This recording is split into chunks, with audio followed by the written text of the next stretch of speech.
economista Alejandro Banoli. Alejandro, ¿cómo te va? Buen día. Buen día, ¿qué tal? ¿Cómo estás?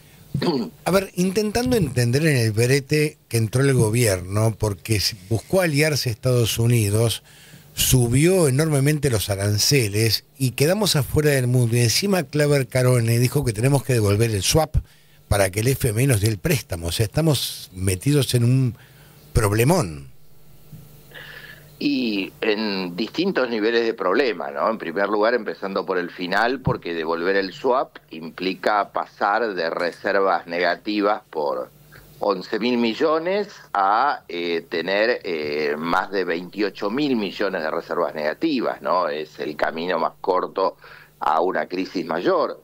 Pero creo que acá, fuera de esto que implica básicamente una subordinación que sería irracional y totalmente equivocada, hay una pésima lectura del mundo, de la época, porque la Argentina está haciendo una política de apertura de la economía que está dañando al aparato productivo, cuando todo el mundo es proteccionista, y por otro lado también está planteando volver a relaciones carnales con los Estados Unidos, cuando, los Estados Unidos toman esta medida porque están perdiendo la carrera hegemónica con China. Entonces, a mí me parece que Milei está cometiendo un error que cometieron los conservadores en la década del 30 en Argentina, que fue hacer el pacto Roca-Runciman con una Inglaterra declinante cuando emergía Estados Unidos. No erraron, eso sí, en cerrar la economía, imponer aranceles, establecer medidas intervencionistas, como hacía todo el mundo capitalista de esa época.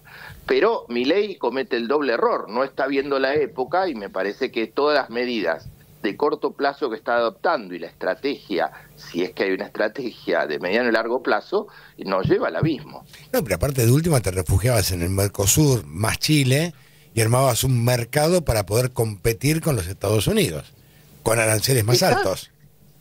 Exacto, yo creo que el camino va por ahí. Evidentemente las medidas del gobierno de Estados Unidos están causando un impacto muy negativo en todo el mundo, incluso, fíjate, Antonio, que acá no se discrimina entre países a los que el gobierno norteamericano tildaba de enemigos, como Chile, como Colombia, le puso el mismo arancel que Argentina, ¿no? A Lula. Acá yo creo que no es, y a Brasil, por supuesto. Entonces digo, acá creo que lo que quiero decir, y creo que la analogía de los conservadores me parece que es ilustrativa, que esto ya no es una cuestión ideológica ni de derecha o izquierda, es una cuestión de sobrevivencia, es una cuestión de pragmatismo de la respuesta que daría, me parece, cualquier gobernante que tenga una mirada lógica del mundo. Es que, bueno, en un momento donde todos están defendiendo su mercado interno con uñas y dientes, vos no podés estar tomando las medidas que toma este gobierno, que serían negativas en cualquier contexto, pero en este contexto en particular son suicidas. En la década del 90 uno podría, no compartiendo, entender, porque parecía, y la tendencia mundial por 15 años fue ir en ese camino de la apertura. Pero desde 2008, y particularmente desde las presidencias de Trump, hay un cambio de época acá.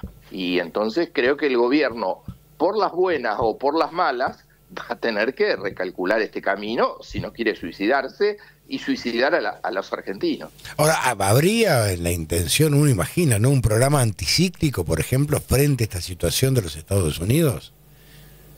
Yo quiero creer que tanto los sectores más poderosos de la economía argentina, que también se ven afectados, o sea, vos ves, Antonio, que acá particularmente, claro, el aluminio y el acero son los dos sectores más atacados. Entonces, creo que aún dentro del propio oficialismo, no digo Milei, me parece que hay sectores que entienden esta cuestión. Yo imagino que si pudiéramos viajar en el tiempo 100 años y habláramos con Uriburu o con Justo en 1928, y probablemente si planteábamos medidas intervencionistas y hubieran dicho la posibilidad es 0%. Ahora, tuvieron que recalcular de nuevo en función de los intereses hasta de las propias clases dominantes. John Maynard Keynes, que inspiró el intervencionismo estatal, no era un hombre de izquierda, no. Era un hombre que representaba los intereses de la burguesía británica y que cuando el mundo se empezó a desplomar, digamos, como Roosevelt en Estados Unidos, generaron una solución adecuada al contexto. Entonces digo acá, de nuevo, ya no es un debate, me parece, entre especialistas, entre sensibilidades ideológicas, entre personas, tiene que ver con hacer cosas como, yo te diría, como si fuera algo médico, ¿no? Cuando hay que operar, hay que operar. Y cuando hay que tomar otra decisión, hay que tomar otra decisión. Entonces creo que Milei va a tener que, por la razón o por la fuerza de la realidad, yo imagino que hasta el propio Congreso, ¿no? Que ya tomó con la vuelta atrás de las designaciones de los miembros de la Corte, creo que se puede generar una mayoría que impulse medidas urgentes desde lo legislativo, porque vuelvo a decir, esto no es una crisis financiera como pasamos tantas veces, que caen las bolsas, nos asustamos 2 días y después terminó todo.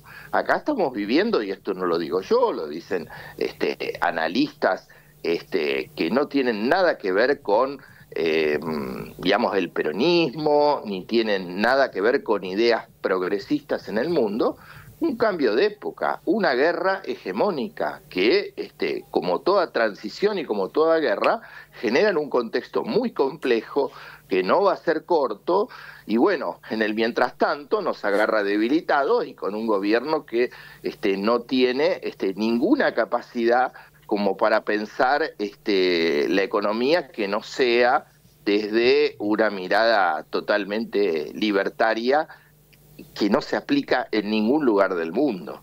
Claro, lo que pasa es que el discurso de Milei también, digamos, lo lleva a un callejón sin salida, porque él tiene un discurso con que China es comunista, que Brasil no sé qué, y si a vos te ponen el brete, elegí China o Estados Unidos, si elegís Estados Unidos, tenés un socio comercial que se te fue, es más importante que tenés después de Brasil.